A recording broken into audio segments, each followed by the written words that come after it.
Faiz, terbaru ini kita membaca satu berita yang sangat luar biasa. Satu berita yang mengaitkan sebuah kelab di Indonesia dengan seorang pemain yang mungkin antara yang paling berpengaruh dalam bola sepak sepanjang 10 tahun lepas. Rans Cilegon daripada Indonesia dikaitkan dengan perpindahan Mesut Ozil. And perkara ni luar biasa kerana Mesut Ozil dikatakan telah pun berbincang dengan pemilik kelab Rans Rans Cilegon. Cilegon.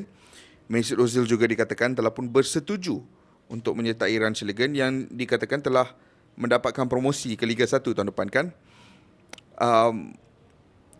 Liga Indonesia bukan asing dengan pemain-pemain bernama besar. Michael Essien pernah beraksi di situ, Carlton Cole pernah beraksi di situ, bahkan Peter Odemwingie yang sempat aku menemu bual dia, aku rasa lebih kurang setahun lepas. Dia pernah berkata bahawa Indonesia adalah pengalaman paling luar biasa dalam hidup dia. Dia kata mengalahkan pengalaman beraksi untuk skuad kebangsaan even. Tetapi Mesut Ozil adalah seorang pemain yang beraksi di a different galaxy. Ya. Daripada Michael Essien semua, different galaxy dari segi pengaruh dia terhadap bola sepak moden. Juara dunia lagi. Juara dunia tu. Dan mula-mula aku terkejut. Aku macam serius lah, ini rumor je ke, ini tipu ke? Tapi berdasarkan kata-kata pemilik kelab, nampak seperti mampu menjadi realiti. Dan sebelum kita berborak pasal perpindahan ni, aku sebenarnya nak memahami konteks pemilikan kelab ni, Faiz. Sebab aku tahu Hang adalah follower scene Indonesia. Ya. Dari segi pop culture, dari segi industri perfilman, dari segi industri muzik, Industri komedi juga. industri komedi. Aku mungkin lebih fokus terhadap industri bola sepak saja, tetapi Hang memiliki pemahaman yang lebih holistik industri arts mereka kan. Ya, ya. Aku sebenarnya nak bertanyakan Hang pasal Rans Cilegon ni. Sebab atas kertas sekarang, aku banyak baca pasal Rans Cilegon mengatakan bahawa mereka memiliki aspirasi untuk menjadi antara kelab terbaik di Asia. In fact, mereka nak jadi seperti the JDT of Southeast Asia. Bukan saja in terms of financial investment, tetapi juga in terms of cara duit tersebut invested into the club. Dari segi facilities, mereka nak membeli facility yang baik. Aku juga nampak yang mereka mahu membina satu stadium yang cantik juga di Jakarta kan. Tetapi persoalan aku, ini adalah kelab yang baru. Ini adalah kelab yang tidak mempunyai sejarah yang lama. Ini adalah kelab yang tidak mempunyai penglibatan dalam social fabric yang mendalam. Apakah inisiatif yang sedang kita lihat melalui Rans Cilegon ni inisiatif yang bakal bertahan selama tempoh yang singkat ataupun memiliki masa depan yang sangat cerah dan bakal mengubah haluan ataupun landscape bola sepak Indonesia? Pandangan Hang. Jadi sebelum aku terus ke Rans Cilegon, aku akan bagi beberapa konteks. Sebenarnya ada satu revolusi ataupun ada satu trend di Indonesia bermula daripada tahun lepas lah. Tahun lepas ataupun 2 tahun lepas, di mana bintang-bintang ataupun artis-artis papan atas dia panggil, artis-artis elit ya. Dia panggil kalau di Hollywood kita panggil A-listers. A-listers di sana terjun ke dunia bola sepak. Sedangkan mereka tahu bola sepak ni bukanlah industri yang akan memberikan keuntungan serta merta. Tetapi kita kena faham artis-artis yang masuk ke sana macam Raffi Ahmad, Nagita Slavina dan juga Atta Halilintar, mereka ni adalah superstar. Taraf superstardom mereka ni tak ada di kita tu, tak ada di Malaysia, kerana mereka benefit daripada Populasi. negara yang luas, populasi yang luas. Kalau YouTube dia saja tu berjuta-juta subscriber tu disebabkan mereka punya populasi yang luas kan. Dan salah satu yang paling tinggi pengikutnya, artis papan atas yang paling berpengaruh di sana adalah Raffi Ahmad. Jadi justru nama dia tu Rans Cilegon. Nama YouTube dia pun Rans. RA tu Raffi Ahmad, NS tu Nagita Slavina, isteri beliau. Dan Raffi Ahmad ni menuai pro dan kontra. Ada bermacam-macam persepsi di antara dia. Ada yang menganggap dia kata mereka tu alay. Alay ni bermakna artis-artis receh. Tetapi satu benda yang tak boleh dinafikan, beliau mempunyai kualiti dalam pekerjaan beliau, kualiti yang sangat tinggi, dan beliau sangat prolific. Tak silap aku, video dia 2 kali sehari kot upload kat YouTube. Oh wow. Sangat prolific. Tim dia sangat besar. Dan kekayaan dia melimpah ruah. Bukan kekayaan yang biasa.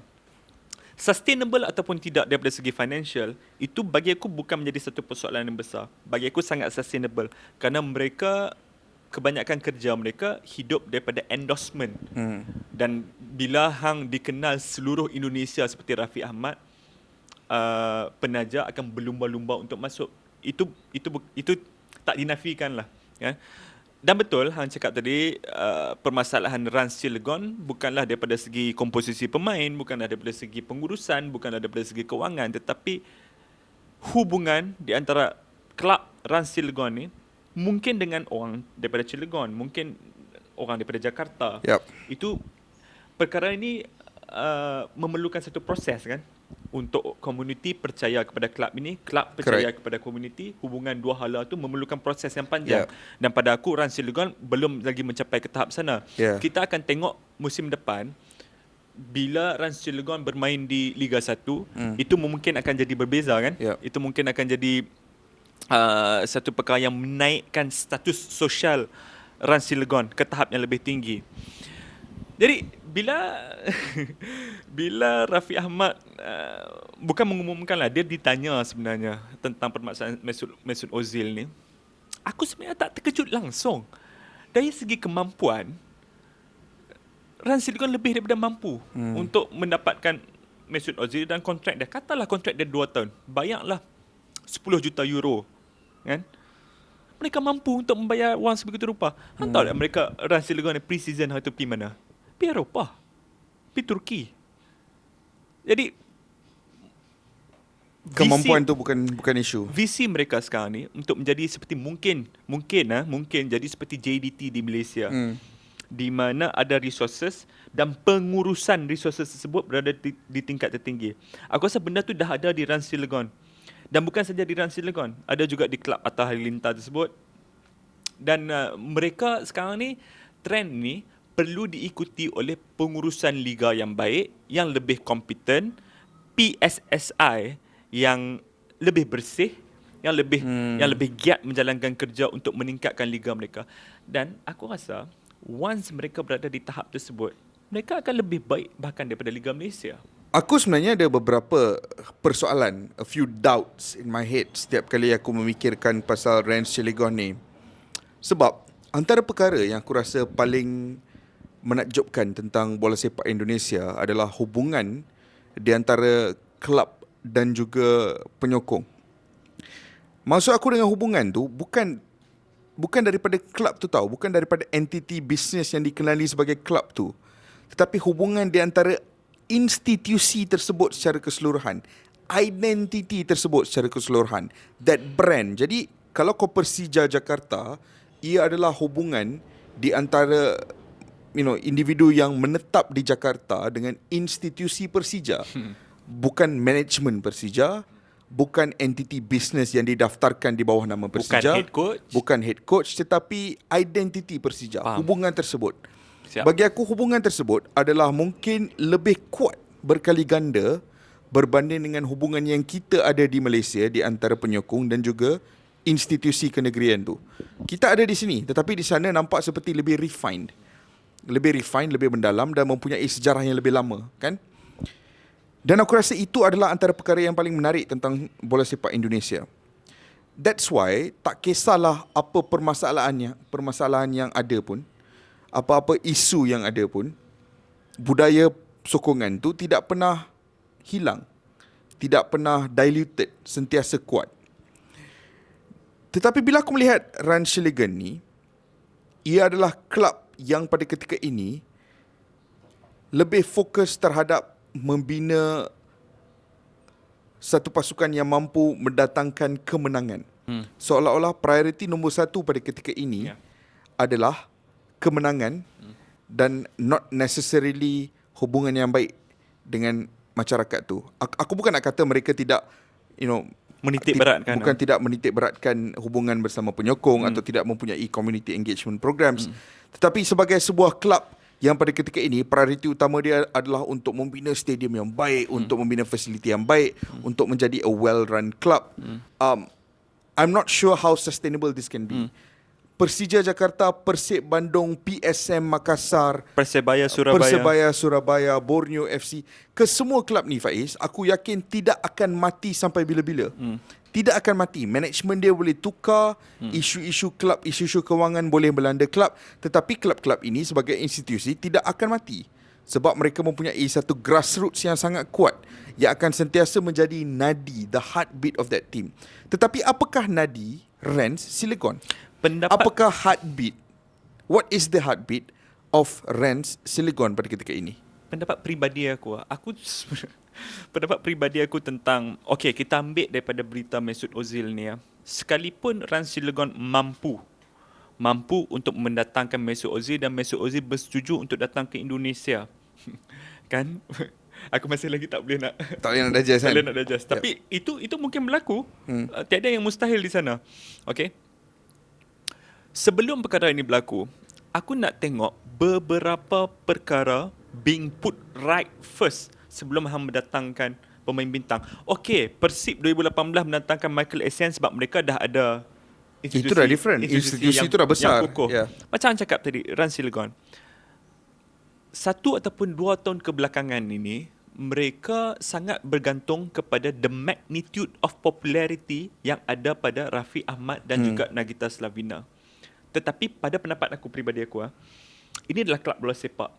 Mereka tak boleh selama-lamanya bergantung kepada Rafi Ahmad dan juga Nagita Slavina. Walaupun ya, selagi mereka ada di situ, mereka akan menjadi influence terbesar kelab kan. Apa yang aku lihat, Rans Cilegon ni sepatutnya, bukan sepatutnya lah, kalau sepatutnya tu nampak macam aku mengarah depa. Correct. Bukan nak mengarah, tapi pendapat peribadi aku sepatutnya mereka cuba untuk mengetatkan dulu hubungan di antara orang-orang, mungkin orang-orang di Cilegon atau mungkin juga di Jakarta, kerana itu adalah outskirts of Jakarta kan. Yeah. Jadi effort ataupun usaha ke arah itu mungkin dipandang sedikit berbanding effort-effort mereka yang lain untuk mencapai kemenangan. Mereka sanggup menandatangani Christian El Loco Gonzalez di usia 45 tahun. Memberi peluang pada beliau bermain di Liga 2 bersama dengan Rans Cilegon. Juga bekas wonderkid Indonesia Syamsir Alam yang hilang daripada radar selama beberapa tahun diberi peluang semula untuk main dengan Rans Cilegon. Dan juga bekas pemain PKNS Hamka Hamzah sebagai team manager ya. Di sana. Itu adalah perkara-perkara yang betul dilakukan, tetapi mereka harus terus melakukan perkara yang betul dan juga meminimalkan blunders. Ya. Apa yang kelab-kelab macam ni, kelab-kelab yang mempunyai resources ni, apa yang mereka selalu silap adalah salah meletakkan priority, salah meletakkan keutamaan. Aku tak katakan pembelian Mesut Ozil, kalau benar-benar terjadi itu, adalah satu kesalahan daripada segi priority. Correct. Tetapi it's clear to see kepada semua pemikir bola sepak di luar sana pun, aku rasa mungkin bersetuju dengan aku, yang Rans seharusnya meletakkan beberapa perkara di tempat yang betul dulu sebelum mendatangkan superstar seperti Mesut Ozil. Johor Darul Takzim, yang kita tahu telah membina reputasi yang luar biasa di Malaysia dan juga Asia Tenggara, di bawah pimpinan Tunku Ismail. Mereka sendiri pada awalnya pernah membuat keputusan untuk menandatangani Pablo Aimar. Dan pada ketika ini, jika anda menanyakan soalan ini kepada Tunku Ismail, mungkin dia sendiri akan berkata itulah satu kesilapan. Itu adalah satu kesilapan. Bahkan selepas Pablo Aimar, dia tidak pernah memiliki aspirasi untuk menandatangani pemain dengan yang berstatus bintang dengan ekspektasi gaji yang besar tanpa mempunyai the right kind of mental space. Dan mungkin juga wang yang dikeluarkan untuk menandatangani Pablo Aimar tu mungkin boleh digunakan untuk membina perkara lain dahulu kan. Itu adalah mungkin perkara yang akan dikatakan oleh Tunku Ismail sendiri pada ketika ini. The reality is, Faiz, aku sangat suka apa yang sedang dilakukan oleh Rans. Aku sangat suka mereka punya keputusan untuk membina stadium yang cantik. Mereka punya keputusan untuk invest dalam pasukan. Keputusan untuk melakukan aspek-aspek bisnes yang baik. untuk membina satu pasukan bola sepak yang functional, untuk membina training ground yang baik. Benda-benda macam tu semua aku suka. Aku rasa those are the kind of steps that you would want to see klub-klub Indonesia yang lain ambil. Tetapi pada masa yang sama, aku nak mereka membuat segala perkara ini tanpa melupakan kepentingan membina satu identity community. Kalau boleh, aku nak Rans menjadi perkahwinan di antara dua dunia bola sepak Indonesia yang berbeza.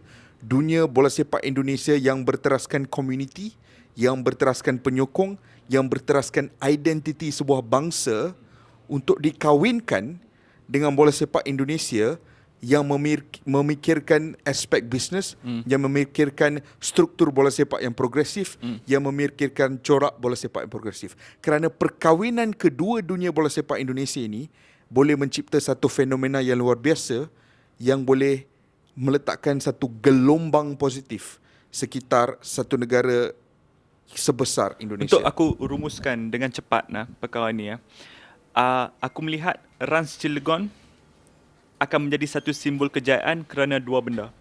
Satu adalah konsistensi yang aku lihat ada pada Raffi Ahmad sepanjang berapa belas tahun kebelakangan ni beliau berkarier di sana.